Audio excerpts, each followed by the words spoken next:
അപ്പൊ നമ്മളിന്ന് ആലപ്പുഴ ജിംഖാന എന്ന് പറഞ്ഞ മൂവി കണ്ടിട്ട് വന്നിരിക്കുകയാണ്. നല്ലൊരു പടം, അടിപൊളി പടം തന്നെയാണ്. പക്ഷെ ഖാലിദ് റഹ്മാന്റെ തല്ലുമാല വെച്ച് കമ്പയർ ചെയ്യുമ്പോ എനിക്ക് അത്ര തല്ലുമാലിന്റെ അത്ര കളിക്കാനില്ല. അല്ല, വേറൊരു മൂഡാണ്. പക്ഷെ എനിക്ക് ആ പടത്തിന് വെച്ചിട്ട് ആ മൂപ്പരുടെ ആവകം തല്ലുമാല, അനുരാഗ് കരിക്കും വെള്ളം, അങ്ങനത്തെ മൂപ്പരുടെ ഒരു ഫുള്ള് വെറൈറ്റി ജാൻഡറാണ് മൂപ്പര് ചെയ്യുന്നത്. അല്ല, ആളുടെ എല്ലാം വെറൈറ്റി ജാൻഡറാണ്. പക്ഷെ ബാക്കിയുള്ള പടങ്ങളൊക്കെ വെച്ച് കമ്പയർ ചെയ്യുമ്പോ എനിക്ക് അത്ര ആ ഒരു ലെവലിലേക്ക് എത്തിയില്ല. അതൊരു ഫ്രണ്ട്ഷിപ്പ് കാണിക്കുന്ന ഒരു പടമാണ് കേട്ടോ. ഫ്രണ്ട്ഷിപ്പിന് എല്ലാവർക്കും ഒരേപോലെ മാക്സിമം യൂട്ടിലൈസ് ചെയ്തിട്ടുണ്ട്. എല്ലാവർക്കും കാസ്റ്റിംഗിൽ എല്ലാവർക്കും ഒരു ഹീറോ എന്ന് പറഞ്ഞിട്ടുള്ള ഒരു ഇതൊന്നല്ല കൊടുത്തിരിക്കണം. എല്ലാവർക്കും ഈക്വൽ ആയിട്ടുള്ള ഒരു ഇത് കൊടുത്ത പോലെ എനിക്ക് ഫീൽ ചെയ്തു. മൊത്തം മ്യൂസിക്കും BGM കാര്യങ്ങളൊക്കെ നൈസ് തന്നെയായിരുന്നു.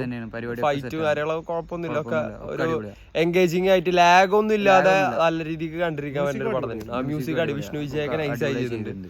ആ വിഷ്ണു വിജയന്റെ ഈ പറഞ്ഞൊരു റിപ്പീറ്റ് അടിക്കുന്ന സാധനം പോലെ അവിടെ ഇവിടെ ഒക്കെ തോന്നി. എന്റെ പേഴ്സണലായിട്ട് തോന്നിയ കാര്യമാണ്, എനിക്കറിയില്ല. അപ്പോൾ മൊത്തത്തിൽ കണ്ടിരിക്കാനുള്ള വകയുണ്ട്. അപ്പോൾ ഓക്കെ.